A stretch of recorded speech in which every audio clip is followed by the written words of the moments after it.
Hi, everybody. Hi! We are so sad we can't be with all of you in person, so we thought we'd stop by in video and say hello. We hope you're having a great onstage. I'm Corey. And I'm Brian, and we are your regional sales directors. We have a question for you. If you had in your hand a basket that contained a chocolate bar, a seafood sandwich, and a bowl of spaghetti, and a person appeared in front of you and said they were hungry, how would you decide what to give to them? You may want to know what they like. You may want to know if they have any restrictions or if they're on a special diet. You may want to know how much time they have to eat, if they could sit for a while, or if they were going to be eating on the go. In short, you'd want to provide a good match for their needs in what you are offering. Now, similar to that situation, you have catalogs full of Stampin' Up! Products and a whole world who could benefit from using those products. But which type of product or experience do you offer to a specific person? Maybe not everybody likes or needs spaghetti. This can be a challenge. Well, we want to help with that challenge by talking to you about customer types. Over the last several years, we've focused on exploring types of Stampin' Up! Customers. And today, what we want to tell you is why knowing these customer types is important for you, how we got to where we are, and then we want to share the types of customers and some things to consider as you reach out to each. Why does it even matter? Isn't a stamper just a stamper? You may ask, why is understanding customer types important? Well, there's an old marketing adage that goes, if you appeal to everyone, you appeal to no one. Understanding that different customer types exist allows you to create an experience that will not only meet the needs of specific customers, but will also allow you to develop your business. Without thinking about this information, you could unknowingly miss opportunities to truly help someone enjoy creativity and worthwhile accomplishments. And you will miss an opportunity to increase your sales and build your team. Now, you might ask, how did we identify the different customer types? We conducted quite a bit of research in a variety of ways. Some of you might remember a survey that we asked you to share with your customers. And through that, we were able to gather information from over 17,000 customers throughout the world. We also went to hundreds of events for a variety of purposes, and we both observed customer behavior and talked with customers. And we went through feedback and thoughts that demonstrators had shared with us about customers. All of this research allowed us to identify 3 distinct customer types and the characteristics and behaviors associated with each group. Now that you have the background, let's talk about the customer types and how knowing about them can help you. For the last few years, we've actually been using a customer typology that intuitively felt right. Our research effort supports this categorization. We have identified 3 customer types based on distinct behavioral patterns. These types are beginner, casual, and avid.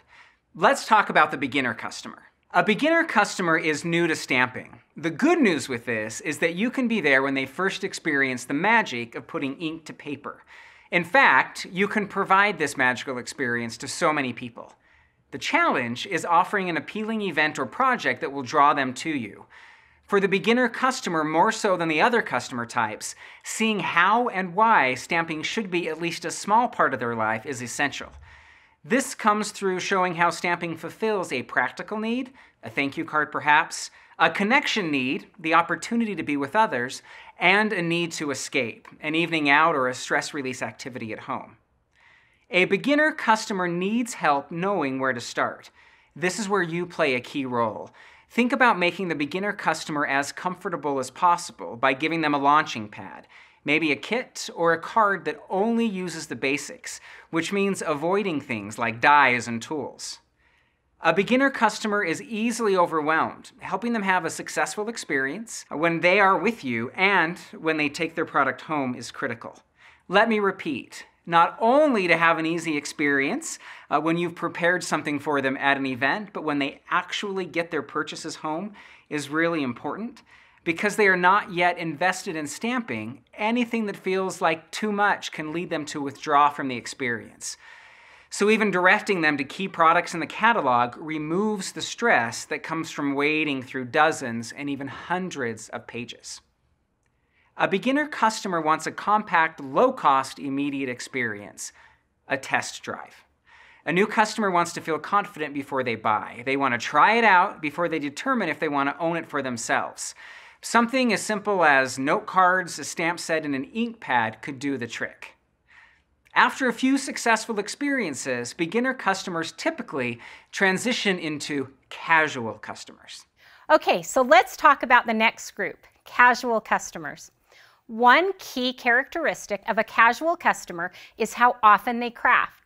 In general, this type of customer crafts monthly or less, and it is often with a purpose.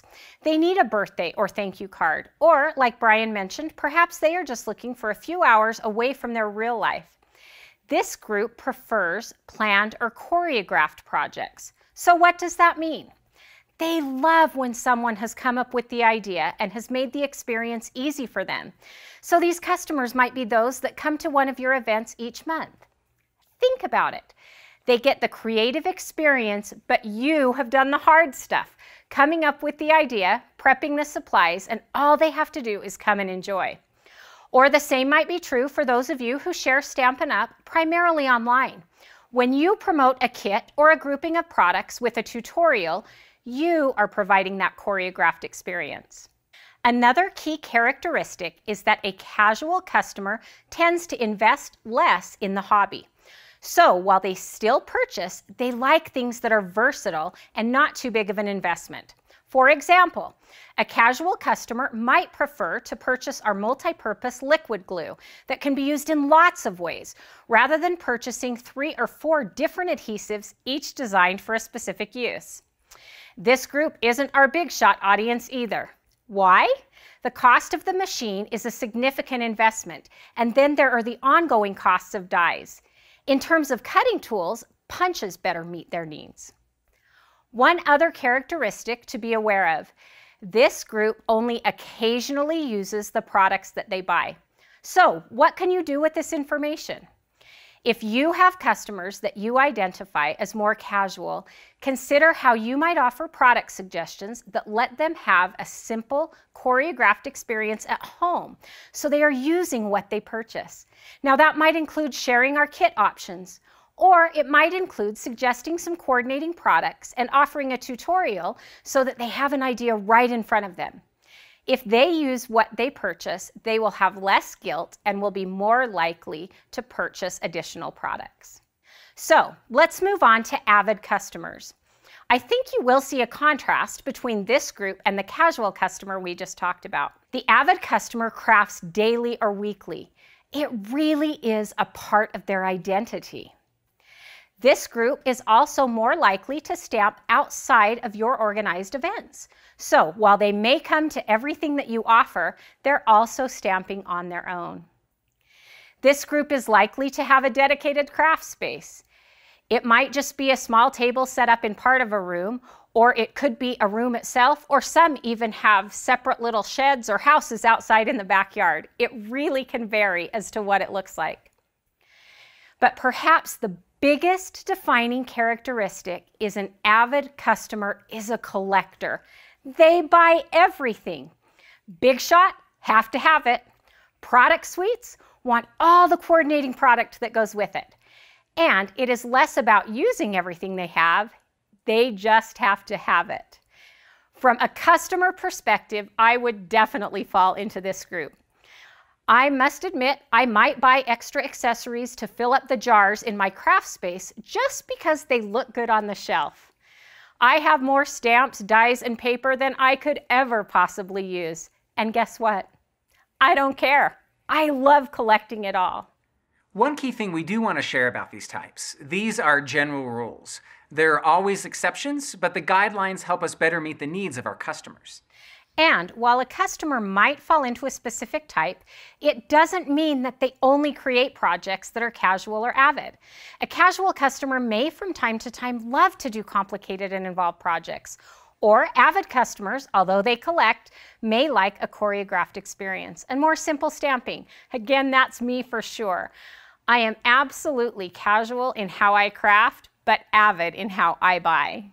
Now, also, casual and avid customers may from time to time love a project that's geared toward a beginner customer because the needs, the circumstances mean they would love to have a simple card. The reverse usually isn't the case. A beginner customer doesn't typically want something that would be super avid. And I think that's a really good thing to remember, because the group that especially we don't want to scare off are those beginners. We want them to have that successful experience. Now, next steps. You will see Stampin' Up! Use these customer types as we develop products and catalogs to ensure that you will have what you need to appeal to each customer type. I also wanted to say that we've been talking about customer types for a while, and this didn't change a whole lot. The research really bared out how we've been talking about it, but we are more committed now to making sure we are supporting those types and supporting you in interacting with those different customer types. We hope that knowing this information allows you to more strategically connect with those you bring into your stamping world. Now, throughout on stage, you will hear different presenters refer to these customer types. So watch for the things that they share, because this will help you better match what you might offer to your customers and potential customers' needs. We are excited about how all of this information will help you better share what you love and make a difference in the lives of others. Bye, everyone. Bye, everybody.